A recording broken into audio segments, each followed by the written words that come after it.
Hello friends, welcome to ज्ञान academy. This is Sujit sir. आज मैं आपके लिए लेकर आया हूँ मैथमेटिक्स की क्लासेस।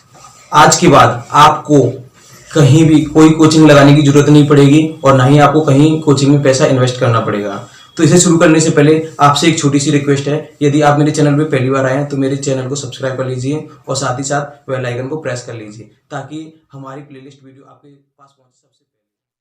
नमस्कार दोस्तों, स्वागत है आपका ज्ञान अकेडमी में। आज आपके लिए लेकर आया हूँ 12th क्लास का पार्ट 4 लेकर आया हूँ, एक्सरसाइज 1.1 का। तो ये देखिए, सबसे पहले आर का रिलेशन दे रखा पी क्यू से। बिंदु पी की मूल बिंदु होता है ऑरिजिन, यानी 0,0 से दूरी बिंदु क्यू की मूल बिंदु से दूरी समान है। कहने का मतलब पी और क्यू की दूरी समान दे रखी है, तो आप लिखोगे पी इक्वल टू क्यू। ये आपको गिवन है, इक्वेशन फर्स्ट मान लोगे। आपको एक रिलेशन बनाना है इस वाले क्वेश्चन में। तो इसमें ये भी प्रूफ करना है कि संबंध आर एक तुल्यता संबंध है। तुल्यता संबंध इक्विवेलेंस रिलेशन निकालना है और फिर आगे द्वारा सिद्ध जो करना है उसे बाद में देखेंगे। सबसे पहले ये देखिए, सबसे पहले आपको क्या गिवन है। तो आप रिलेशन निकालोगे। रिलेशन निकालने के लिए जब पी और क्यू के बराबर है, सबसे पहले पी कॉमा क्यू आपको गिवन दे रखा है एक रिलेशन। दूसरा रिलेशन क्या हो जाएगा, पी कॉमा क्यू दे रखा है, पी की जगह क्या रख सकती हो क्यू, या क्यू की जगह क्या रख सकती हो पी रख सकती हो, दोनों बराबर हैं। तो एक रिलेशन आ जाएगा पी कॉमा क्यू की जगह क्या रख दोगे, पी रख दोगे। और क्या रख दोगे, और पी की जगह क्या रख सकते हो क्यू। एक रिलेशन आ जाएगा क्यू कॉमा क्यू का। और रिलेशन क्या निकाल सकते हो, और आप रख सकते हो पी की जगह क्यू रख सकते हो और क्यू की जगह क्या रख सकते हो पी। यहाँ पे पी की जगह आपको रखना पड़ेगा क्यू और क्यू की जगह रखना पड़ेगा पी। ये आपका रिलेशन आ गया।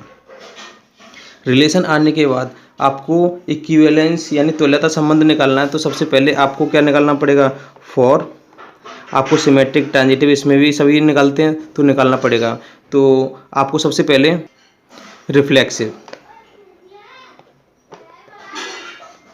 रिफ्लेक्सिव का मतलब होता है जुड़ा हुआ भाई। क्या ये रिफ्लेक्सिव है कि नहीं है, रिफ्लेक्सिव है। पी कॉमा पी है और क्यू कॉमा क्यू है इसमें रिलेशन में। Q comma Q belongs to R relation में दिखाई दे रहा है, so it is reflexive. Reflexive okay कर दिया। आपको सिमेट्रिक ओके करना है। फॉर सिमेट्रिक के लिए आपके लिए कंडीशन क्या होती है, सिमेट्रिक का मतलब होता है अदला बदली। क्या अदला बदली हो रही है कि नहीं, पी कॉमा क्यू और क्यू कॉमा पी की अदला बदली हो रही है। इससे मतलब नहीं है जोड़ा से पी और क्यू की अदला बदली हो रही है कि नहीं हो रही है इसमें। तो here P comma Q belongs to R होना चाहिए ऑल्सो। एंड आपको दिखाई दे रहा है Q comma P, Q comma P है कि नहीं रिलेशन में, बिल्कुल है, belongs to R, so it is symmetric. Symmetric भी आपने प्रूफ कर दिया। अब ट्रांजिटिव प्रूफ करना है। फॉर ट्रांजिटिव के लिए कंडीशन क्या होती है, P comma Q belongs to R होना चाहिए, ठीक है। And also Q comma Q के बाद ये देखिए, ये क्यू सेकंड पे आया था, क्यू फर्स्ट पे होना चाहिए। कहीं दे रखा क्यू फर्स्ट पे, क्यू इसमें डबल वाली नहीं लेते हैं सिमेट्रिक में, याद रख लेना, सिमेट्रिक में डबल वाला नहीं लेते हैं। यहाँ पे देखो ये दे रखा है, बिल्कुल दे रखा है। ये चीज़ फर्स्ट सेकंड पे अब फर्स्ट पे होनी चाहिए। फर्स्ट इसमें भी है क्यू और फर्स्ट पे यहाँ पे भी है क्यू, इस वाले को लेना है। Also Q comma P belongs to R. तो सिमेट्रिक ट्रांजिटिव की कंडीशन क्या होती है, क्यू से क्यू काट दोगे तो क्या बचेगा, पी कॉमा पी। तो पी कॉमा पी इसमें बिलोंग कर रहा है कि नहीं कर रहा है, ये दिखाई दे रहा है, ये रिलेशन दिखाई दे रहा है पी कॉमा पी का। तो इसका बस ये रिलेशन होता है, क्यू कॉमा क्यू से काट दो तो पी कॉमा पी भी दिखाई देना चाहिए आर में। तो here P comma P also belongs to R, काट देते हैं तो पी कॉमा पी भी दिखाई दे रहा है आर में, देखिए पी कॉमा पी है, सो इट इज़ ट्रांजिटिव। तो ट्रांजिटिव की कंडीशन भी आ गई। जब तीनों कंडीशन पॉजिटिव हैं, सो इट इज इक्विवेलेंस लिख दोगे, सो it is equivalence relation, so it is equivalence relation, यानी तुल्यता संबंध है लिख दोगे। तुल्यता संबंध है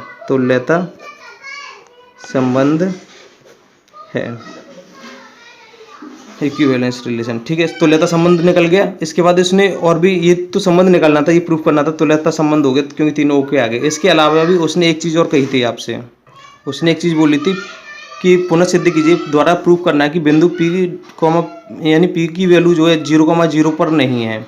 0,0 पर नहीं है तो मान लेना P की बिंदु, ये देखिए एक ऐसा है कि ये आपके दे रखे हैं एक्सिस, ये एक्स एक्सिस है और ये वाई एक्सिस है, ये नेगेटिव होता है और ये पॉजिटिव होता है।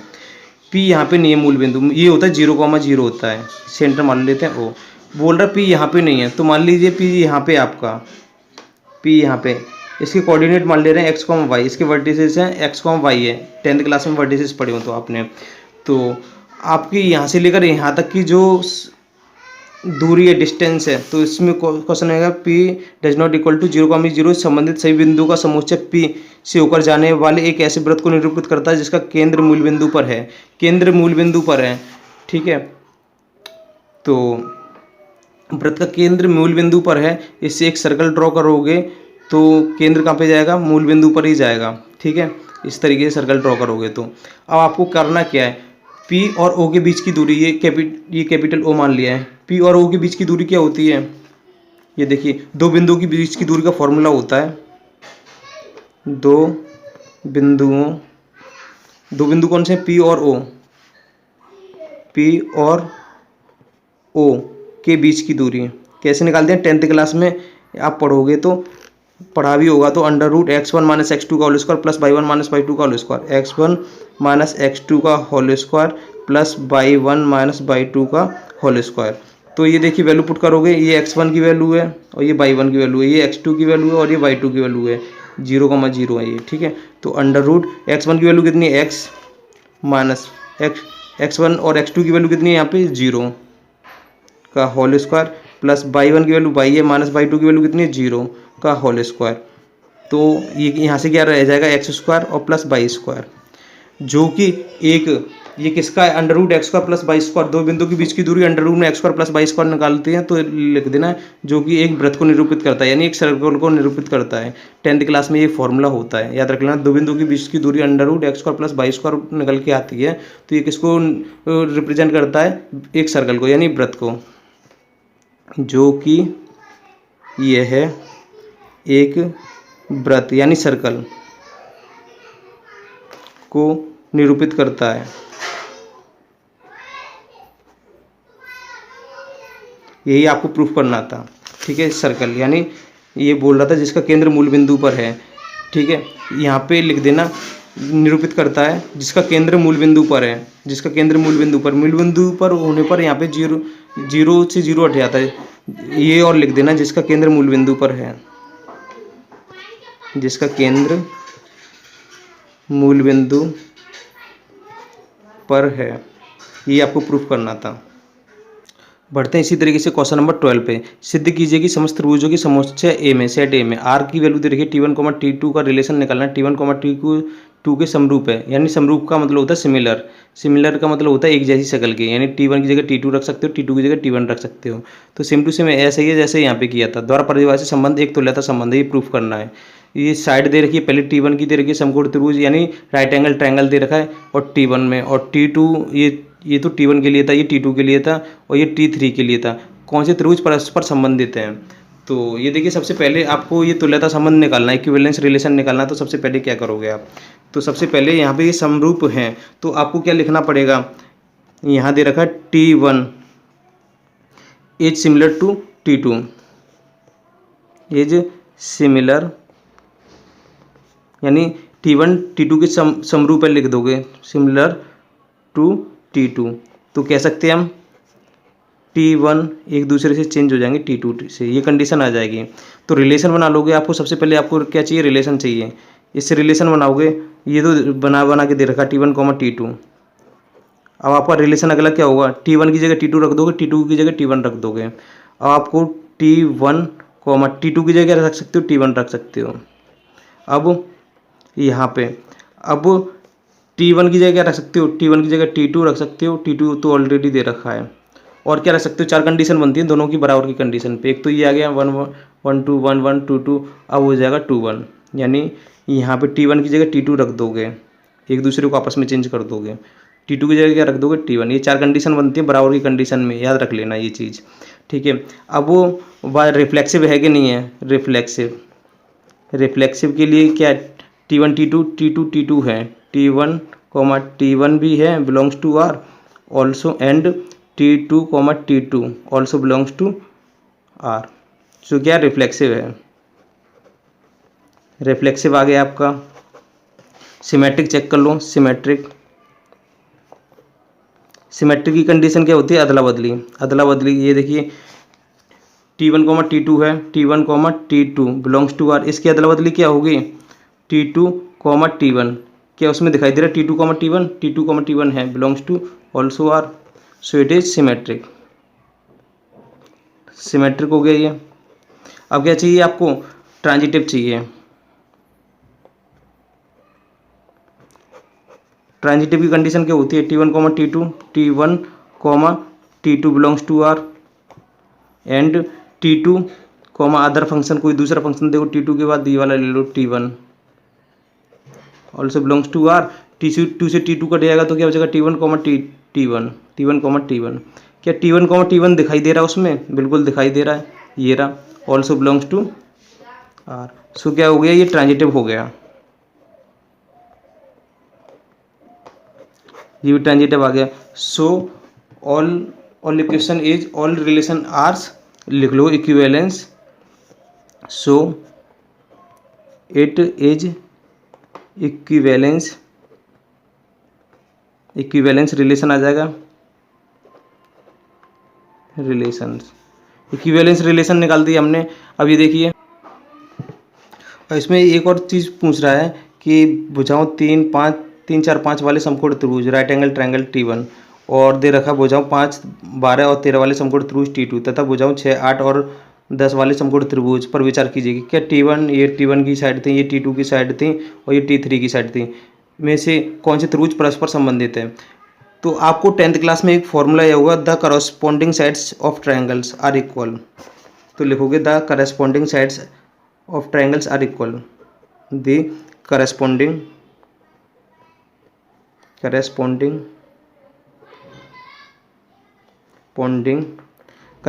sides of triangles are equal। Corresponding sides of triangles are equal होती हैं, करस्पॉन्डिंग साइड से आर ट्रायंगल का मतलब ये होता है, जैसे ऑब्जर्व करोगे यहाँ से, ये देखिए यहाँ पे 3 है, 4 और 5 है, इनका रेशियो जो होता है, रेशियो साइड का रेशियो इक्वल आना चाहिए। साइड से रेशियो लिख सकते हो यहाँ पे, ठीक है, साइड से रेशियो आर इक्वल। क्या 3 और 3 का भी ये पहली साइड लगोगे 3/5, 3/5 हो जाएगा, यहाँ पे 5/4 हो जाएगा। कट रहा, कुछ कट रहा नहीं कट रहा। और ये 3, 5, 4 किस में ट्रायंगल फर्स्ट में है, इससे कुछ कट रहा है, रेशियो कुछ आ रहा नहीं आ रहा। इससे देखोगे तो 3/6, 3/6 का रेशियो कितना आ रहा है 1/2, 4/8 का कितना आ रहा है, 4 से 8 काटोगे तो 1/2, 5 से 10 काटोगे तो 1/2 लिख लेना। Hair check T1 and T1 और T2 से चेक करोगे तो क्या रिलेशन आ रहा है, इसकी करस्पॉन्डिंग साइड 3 है, इसकी पहली कितनी है 5, 3,5 के इक्वल आएगी। इसकी सेकंड साइड कौन सी है 4, इसकी सेकंड 4 बट्टे और इसकी कितनी है 12, यानी 4/12 के इक्वल आ जाएगी। 4×4 और 4×3 क्या 3/5 क्या 1/3 के बराबर है, नहीं है। और भी चेक कर लो, और भी साइड कितनी थी इसकी 5 और इसकी कितनी थी 13। यहाँ पे चेक करोगे तीनों साइड का 5/13, क्या आपस में साइड इक्वल आ रही है, नहीं आ रही, तो इनका आपस में रिलेशन नहीं है। अगेन अब चेक करोगे इस वाले का इससे तो नहीं निकला, क्या इस वाले का थर्ड से निकल जाएगा T3 से, T1 और T3 का, इन दोनों से रिलेशन निकालूंगा 5/6 के बराबर आ जाएगा, 12/8 के नहीं आएगा, 13/10 से नहीं आ रहा, कुछ साइड इक्वल नहीं आ रही। T1 का T3 से रिलेशन आ रहा है, साइड इक्वल आ रही है। Check T1 and T3। T1 की साइड कितनी थी, T1 की साइड थी 3 और इसकी T3 की कितनी थी, इसमें 6 थी। दोनों का रेशियो निकालोगे 3/6 हो जाएगा, ठीक है। और इसकी सेकंड साइड कितनी थी 4 और इसकी सेकंड साइड कितनी थी 8, 4/8 हो जाएगा।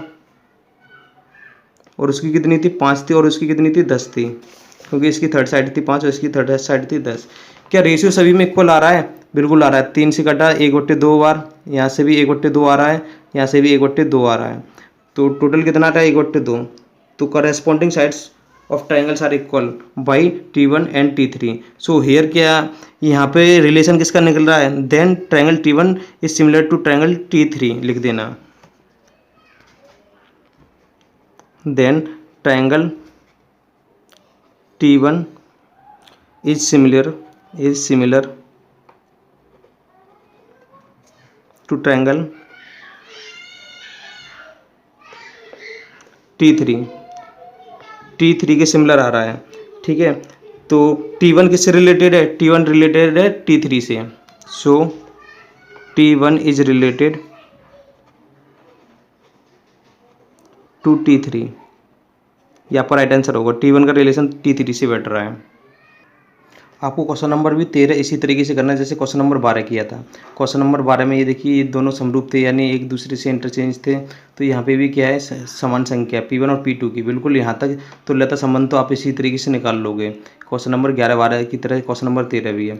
लेकिन आगे यहाँ पे बोल रहा है 3,4 और 5, ठीक है। यहाँ पे बहुभुजों का मतलब पॉलीगन है, ठीक है, पॉलीगन जिसमें बहुत सारी साइड होती हैं, ठीक है। इसमें बस इतना तुल्यता संबंध तो आप निकाल ही लो क्वेश्चन नंबर 11 और 12 की तरह, कोई ज़्यादा दिक्कत नहीं है। और लेकिन यहाँ से देख लीजिए, यहाँ से क्या कह रहा है, 3,4 और 5 लंबाई वाले भुजाओं वाले समकोण त्रिभुज, राइट एंगल ट्रायंगल का मतलब होता है समकोण त्रिभुज। समकोण त्रिभुज का मतलब ये होता है राइट एंगल बन रहा हो, यानी 90 डिग्री का। तो सामने वाली भुजा सबसे बड़ी होती है, यानी 5 है। इसे हाइपोटेनियस बोलते हैं, यानी कर्ण बोलते हैं। एक बेस मान लो और एक परपेंडिकुलर मान लो, यानी लंब और आधार। इसको 3 मान ले रहा हूँ और इसे 4 मान ले रहा हूँ। क्या ये पॉलीगन में होंगी कि नहीं होंगी ये, तो वाले त्रिभुज से संबंधित समुच्चय ए, जो सेट ए है, इस वाले से सभी अवयवों का समुच्चय ज्ञात कीजिए। इसके सभी अवयवों का समुच्चय ज्ञात करना है। तो क्या ए में सेट ये 3, 4, 5 पढ़े होंगे कि नहीं पढ़े होंगे त्रिभुजों से रिलेटिव, तो इसे मैं समझाने जा रहा हूँ क्वेश्चन नंबर 13 में। बस यहाँ से लेकर यहाँ तक ही समझाऊंगा बस मैं खाली आपको। तो इसे समझने के लिए जैसे 3, 4 और 5 लंबाई एक की भुजाओं वाले समकोण त्रिभुज से संबंधित समुच्चय ए के सभी अवयवों का समुच्चय ज्ञात कीजिए। तो ए के सभी अवयवों का समुच्चय किससे रिलेटिव होगा, सभी त्रिभुजों का समुच्चय होगा। कैसे होगा ये देखिए, थोड़ा सा मैं इसे हिंदी में दे रखा है, इंग्लिश में कन्वर्ट करके समझाता हूँ आपको। मैंने ये इंग्लिश में लिख दिया है, the element in A related to the right angle triangle. बोल रहा है कि जो एलिमेंट जो अवयव ए दे रखे हैं वो राइट एंगल ट्रायंगल समकोण त्रिभुज, यानी समकोण त्रिभुज को क्या मान लिया मैंने, टी मान लिया, टी से रिलेटेड है विद साइड्स। और समकोण त्रिभुज की साइड कितनी दे रखी है, 3, 4, 5 दे रखे हैं। आर दोज पॉलीगन, जो कि पॉलीगन में यानी बहुभुज में है। बहुभुज यानी ये इस तरीके से मान लो 1, 2, 3, 4, मैंने इस तरीके से बाद में, ये तो बाद में करना है, ठीक है। विच हैव 3 साइड्स, आपकी 3 साइड हैं, 1, 2, 3। ये सबसे बड़ी साइड कौन थी, 5, फिर 4, ये 3। तो यहाँ पे भी 5, 4, 3 होगी, यहाँ भी 5, 4, 3, यहाँ भी 5, 4, 3। यहाँ से भी पॉलीगन बना सकते हो इस तरीके से, राइट एंगल ट्रायंगल बना सकते हो, यहाँ से भी बना सकते हो, यहाँ से भी बनेगा और यहाँ से भी बना सकते हो राइट एंगल ट्रायंगल। यहाँ से भी बन सकता है, ये राइट एंगल ट्रायंगल हो जाएगा 90 डिग्री पे, यहाँ पे भी बन सकता है राइट एंगल ट्रायंगल। तो कहने का मतलब सभी पे बन जाएगा राइट एंगल ट्रायंगल पॉलीगन की प्रत्येक साइड से। तो hence the set of all elements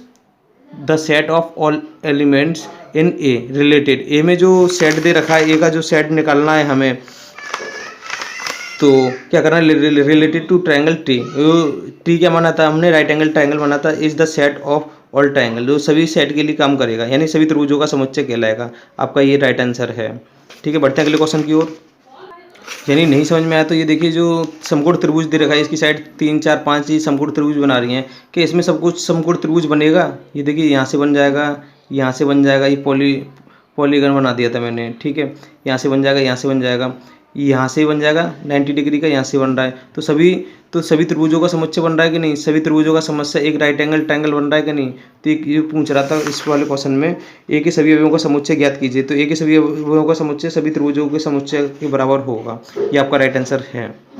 यदि किसी को इंग्लिश में प्रॉब्लम आती है, तो जैसे मान के चलो मोस्टली स्टूडेंट जो है हिंदी में पढ़ा रहा हूँ, तो हिंदी इंग्लिश मीडियम वाले हिंदी तो समझ ही लेते हैं, बस उन्हें ये चीज़ समझ में नहीं आती तो लेता संबंध क्या है, तो मैं मुंह से बोल देता हूँ। चलो कोई बात नहीं, मैं हिंदी में ज़्यादा समझा दिया करूँगा, ठीक है। इसी तरीके से देखिए क्वेश्चन नंबर 14, मान लीजिए XY तल में स्थित समस्त रेखाओं का समुच्चय है।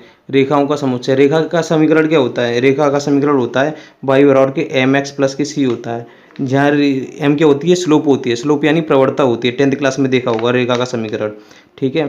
तो अब आपको क्या करना है, L में, ठीक है, आर बराबर की रिलेशन दे रखा है L1 comma L2, L1 L2 के समांतर है। समांतर वाली बात आ गई तो मैंने क्वेश्चन आपको यहाँ पे भी समझाया था कि समान है, क्वेश्चन नंबर 11 में भी बताया था, और क्वेश्चन नंबर 12 में मैंने समरूप बताया था। समरूप का मतलब समान समांतर ही मान के चलना, एक दूसरे से इंटरचेंजिंग कर देते हैं, 4 रिलेशन बनेंगे, सेम टू सेम डिक्टो, यही इस तरीके से ही करना है।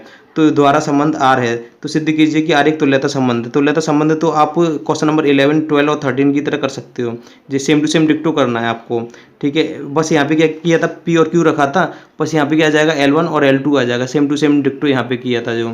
तो तुल्यता संबंध तो आप आसानी से निकाल सकते हो। और ये आपको ये भी प्रूफ करना है कि सिद्ध कीजिए कि आर एक तुल्यता संबंध है। रेखा बाई बराबर के 2x प्लस के 4 से संबंधित समस्त रेखाओं को समुच्चय भी ज्ञात कीजिए।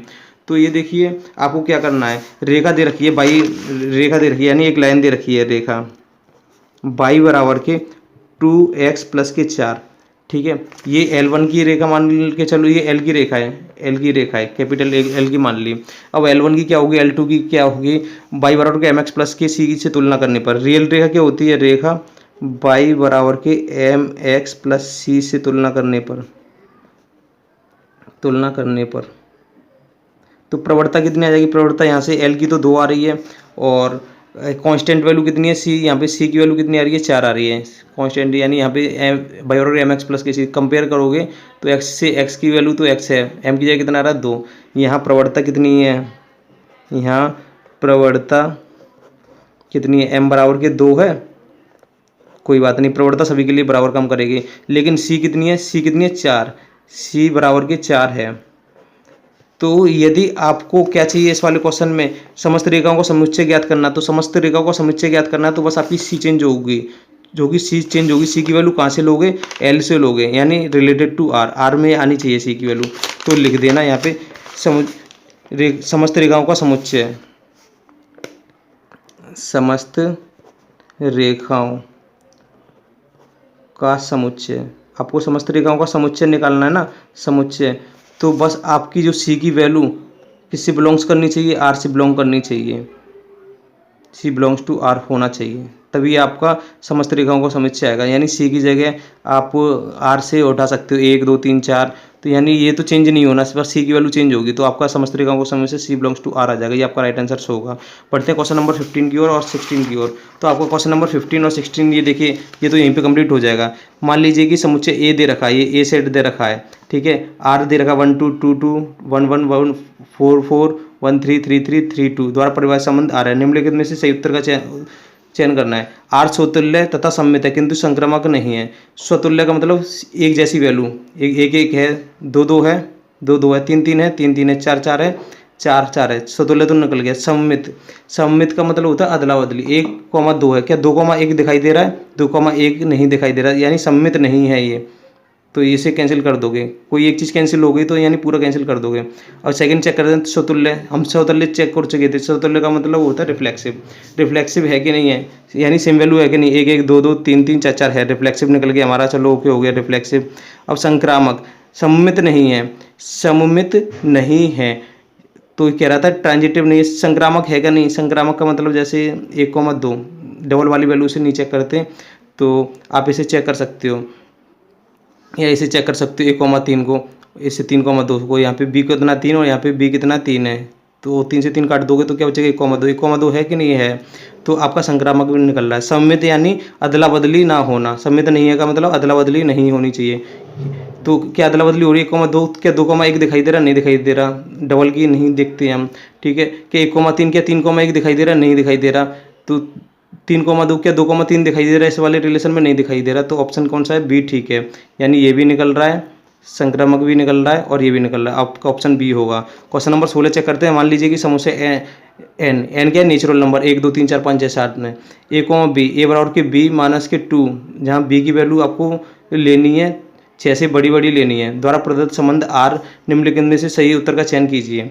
तो आपका रिलेशन कौन सा बनेगा, तो ये देखिए बी की वैल्यू आपको क्या लेनी है, 6 से बड़ी लेनी है, यहाँ पे बी की वैल्यू कितनी है 4 है, ये ए की वैल्यू है, ये बी की वैल्यू है, याद रख लेना, ठीक है, नेचुरल नंबर 1 से स्टार्ट होता है, तो आपको क्या करना है, बी की वैल्यू बड़ी लेनी है, किससे, 6 से, यहाँ पे बी की वैल्यू कितनी है, छोटी, ये गलत हो जाएगा, ये 6 से बड़ी है, बढ़िया बात है, ये 6 से बड़ी है, बढ़िया बात है, ये भी 6 से बड़ी है, बढ़िया बात है। अब इन तीनों में से एक राइट आंसर क्या होगा, ठीक है। यदि आप बी की जगह कितना ले लेते हो, 7 ले लेते हो, ठीक है, बी की जगह उसने 7 नहीं लिया, 8 लिया, मैं इनको चेक कर ले रहा हूँ, 8 8 और 7 को, उसने 8 ले लिया, यहाँ पे 8 रख दूंगा, 8 में से 2 घटाओगे तो कितने बचेंगे, यहाँ पे 8 ले रहे हो ना बी की जगह, यहाँ पे 8 8 रखोगे तो 8 में से 2 घटाओगे तो कितना बचना चाहिए था, 6 बचना चाहिए था। तो ए की वैल्यू कितनी आनी चाहिए थी, 6, यहाँ पे कितनी दे रखा है 3, तो ये गलत हो गया। इसे चेक कर लेते हैं, यदि बी की जगह 8 लेते हो, बी की जगह 8 लेते हो, 8 में से 2 घटाओगे तो कितना बचेगा, ए की वैल्यू 6 आ जाएगी, 8 में से 2 घटाओगे 6, ए बराबर के 6, क्या 6 है, बिल्कुल सही है, ऑप्शन सी है। इसे भी चेक कर लेते हैं एक बार को भी, यहाँ पे बी की जगह कितना ले रहे हो, 7, क्योंकि 6 से बड़ा ही है 7, 7 में से 2 घटाओगे, 7 में से 2 घटाओगे 5, क्या यहाँ पे ए की वैल्यू 5 आ रही है, नहीं आ रही है, इसलिए ये गलत है। तो आपका ऑप्शन नंबर सी होगा, और इसमें तो आपका ऑप्शन नंबर बी हो ही गया, ठीक है, ये आपकी राइट आंसर्स हैं।